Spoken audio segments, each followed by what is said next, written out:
Selamat siang Bapak Ibu dosen yang saya hormati serta teman-teman yang saya banggakan. Pertama-tama mari kita panjatkan puji dan syukur kepada Tuhan Yang Maha Esa karena telah membiarkan kita semua untuk bisa berkumpul bersama di sini. Pada kesempatan kali ini saya juga ingin mengucapkan terima kasih sebesar-besarnya karena saya diberikan kesempatan untuk bisa memberikan sedikit pidato saya kepada para hadirin yang telah hadir di sini. Adapun tema pidato yang saya angkat ini adalah mengenai tantangan Pancasila di era disrupsi. Seperti yang kita ketahui, Pancasila merupakan dasar negara yang sudah sangat mendarah daging. Pancasila sendiri terdiri dari 5 sila, yang mana menjadi panduan bagi warga Indonesia dalam melakukan suatu tindakan. Sila-sila tersebut terbagi menjadi 5, antara lain adalah sila pertama adalah ketuhanan yang Maha Esa. Sila kedua, kemanusiaan yang adil dan beradab. Sila ketiga, persatuan Indonesia. Sila keempat, kerakyatan yang dipimpin oleh hikmat, kebijaksanaan dalam permusyawaratan perwakilan.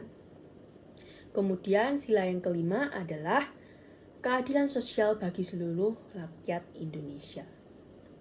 Sila-sila tersebut dibuat dengan tujuan agar seluruh warga Indonesia menjalankan seluruh kegiatannya berdasarkan pada sila-sila tersebut.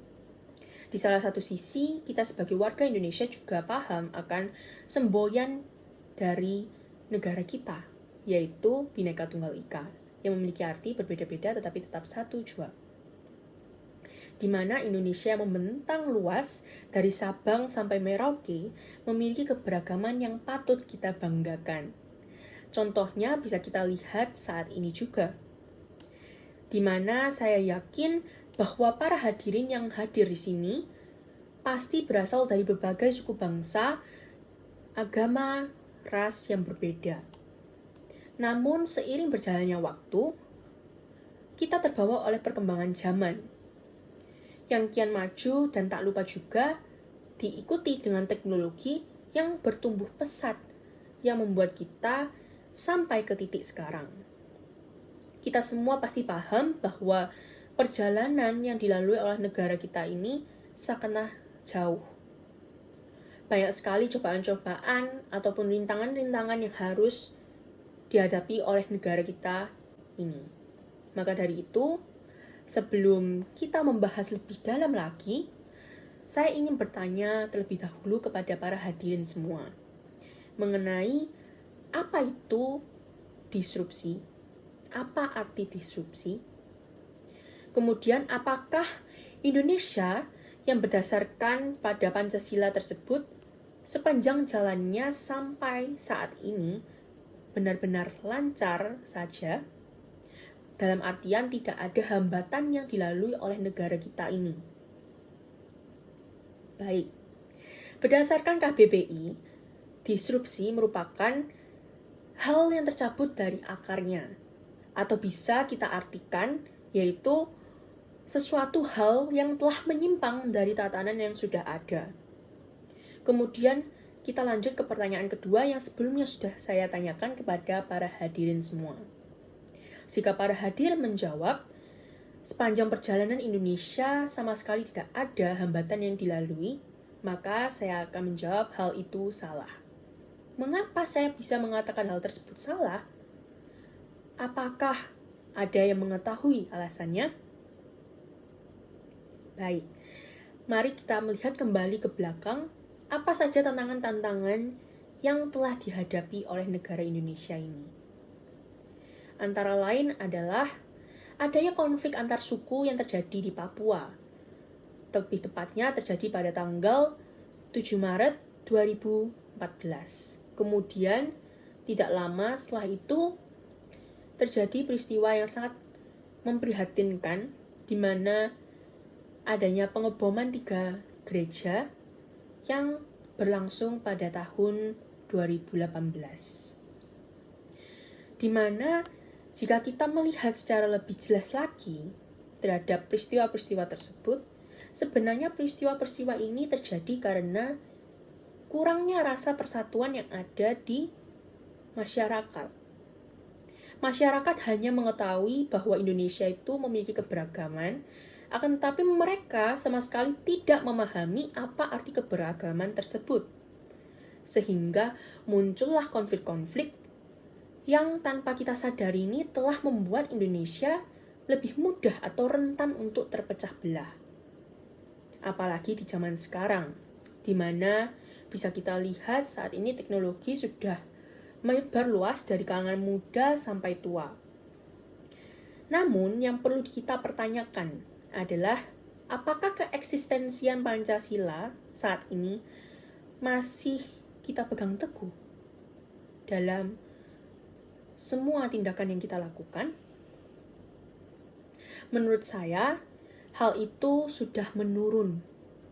Pancasila hanya sebatas pengetahuan saja yang tanpa ada penerapannya. Di sini saya ingin mengajak para hadirin semua untuk berkaca diri. Apakah kita sudah menerapkan Pancasila dalam tindakan kita? Ketika teknologi hadir dalam kehidupan masyarakat ini seakan-akan mulai berubah. Dan tanpa kita sadari, sudah berubah drastis. Contohnya, dalam hal komunikasi. Saat ini kita dimudahkan dengan kehadirannya telepon genggam atau handphone. Di mana ketika kita mau menghubungi seseorang, kita hanya perlu membuka aplikasi-aplikasi dan kita bisa langsung berkomunikasi melalui handphone kita.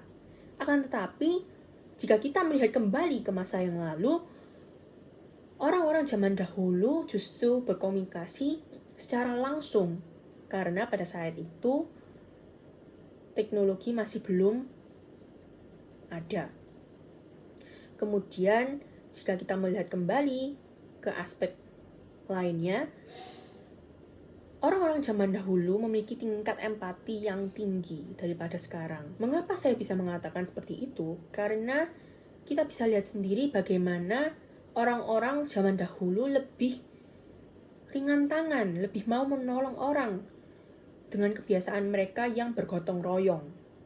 Sedangkan saat ini, semua orang terlihat seperti egois karena mereka sudah memiliki hal-hal yang akan mereka kerjakan sendiri. Mereka tidak membutuhkan orang-orang lain untuk membantu mereka. Ditambah dengan kehadiran teknologi yang memudahkan kita semua, membuat kita menjadi orang yang kurang berkomunikasi dengan orang-orang lain. Kemudian, dengan kehadiran teknologi ini sendiri, sebenarnya membuat kita harus menjadi orang yang pandai dalam menghadapinya. Mengapa? Karena dalam perkembangan teknologi ini sendiri, pasti tentunya dibutuhkan sikap selektif dalam menggunakannya. Kita tidak bisa serta-merta menelan mentah-mentah teknologi tersebut. Nah, sebagai seorang pelajar, yaitu mahasiswi, saya ingin mengambil tokoh masyarakat yaitu Nadiem Makarim selaku Menteri Pendidikan dan Kebudayaan Indonesia, di mana beliau pernah berkata bahwa di era sekarang ini yang dibutuhkan pelajar bukanlah project base lagi, melainkan ada hal yang harus ditingkatkan, yaitu gotong royong. Dalam artian gotong royong ini, pelajar diharapkan tuh bisa bekerja sama dengan orang lain. Bisa bekerja sama, kemudian kreatif, dan juga kolaboratif. Saya sangat setuju dengan apa yang diungkapkan oleh Pak Nadiem, karena yang kita hadapi saat ini bukanlah hal-hal yang sama seperti yang dihadapi oleh orang-orang zaman dahulu. Yang kita hadapi saat ini adalah teknologi yang mana kita tidak bisa memberhentikan perkembangannya. Teknologi bisa berkembang terus, dan jika kita tidak bisa selektif, tidak bisa bekerja sama dengan orang lain, maka yang terjadi adalah kita menjadi orang yang mudah dibodohi oleh kehadiran teknologi ini. Maka dari itu, saya ingin mengajak para hadirin semua yang di sini untuk bisa berkaca diri lagi terhadap Pancasila, khususnya Pancasila yaitu sila ketiga Persatuan Indonesia, di mana nilai gotong royong di situ sangatlah merupakan salah satu contoh dari sila tersebut. Karena menurut saya, dengan kita bisa bergotong royong, berarti kita bisa bekerja sama dengan orang lain. Ketika semua orang bisa bekerja sama dengan satu sama lain, pasti persatuan tersebut akan tercipta.